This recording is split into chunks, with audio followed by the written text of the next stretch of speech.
Hello everybody, this is Della from The Beauty of Play, and today we're going to do an inside look at my MAP unit study curriculum. So the first thing that we see is the table of contents, and the wonderful thing about the table of contents is that it's all hyperlinked. So you don't even have to print this curriculum out if you don't want to, because each one of these will take you exactly where you want to go. So in the beginning, it gives a brief introduction and then the supplies and books that you will need. The books are available on my website. You can see which ones that you're going to need throughout the unit and then additional ones that you can get at the library. It also goes through the supplies, and both the books and the supplies are hyperlinked with affiliate links to make it easy to see which ones we used and which ones you might want to purchase. And then I go through a simple introduction of teaching tools that this unit and all my units encompass. It goes over narration and a basic instruction and how to do the narrations. And then it goes through a day-by-day process on the editing process for older children. It goes over illustrations and how we use illustrations in this lesson, and a word on how to make main lesson books or notebooking pages for both a portfolio and a reference for later. I have found this is one of the units that we go back to the most. And then I also put a short paragraph on notice and wonder. And if you purchase the Quality of Numbers curriculum from me, you know this is used a lot. These are great prompts for homeschooling. They not only teach an observation and awareness, but they also give you great insight on how your child is thinking. And then each of the lessons comes in.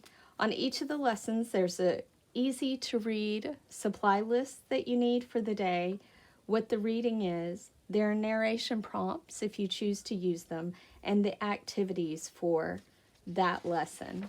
So each of the lessons has each of those.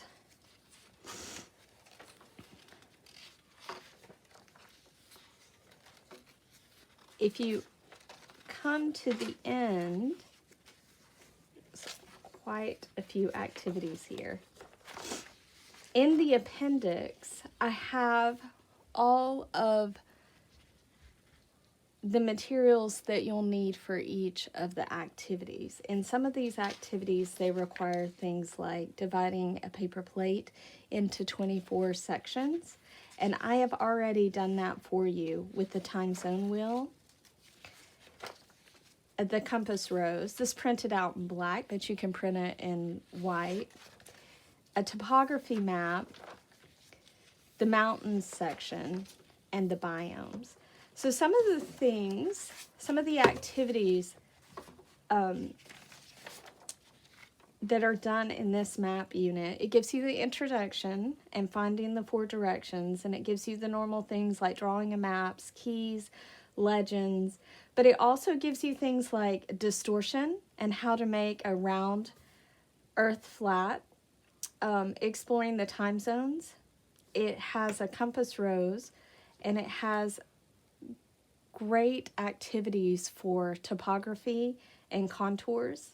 And then it goes over mountains and biomes.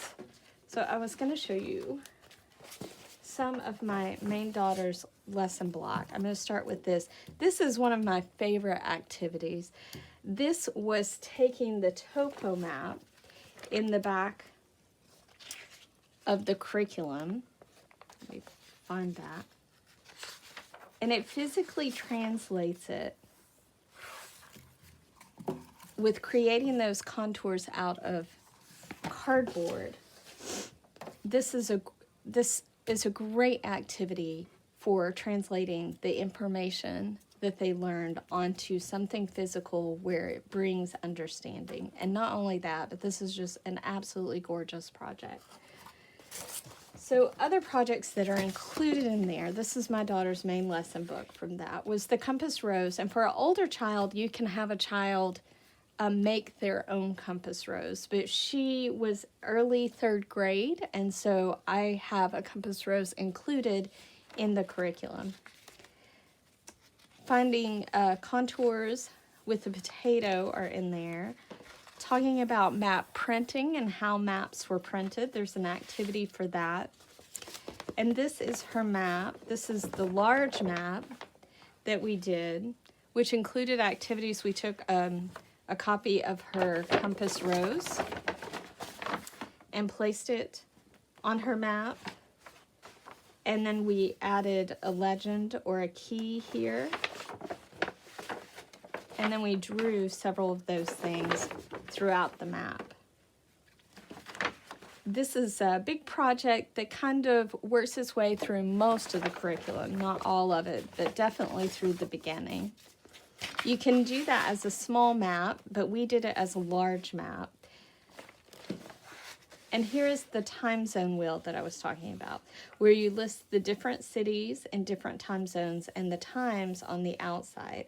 And you can move these so that you can know if it's 3 o'clock in Chicago, then in Beijing it's 5 a.m.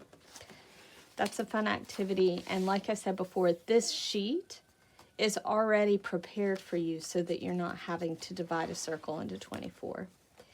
And then this map is also in the back. It's a biome map. It matches the biome map in the book, but you can use any biome map, and I suggest that you choose a biome map that works for your child's age. This one was pretty detailed, and she did this with help at the beginning of 3rd grade. I would say middle to late 3rd grade could do this map from the book. Younger than that, I would choose a different biome map. And that is the basics for the map curriculum. I hope you guys enjoy it.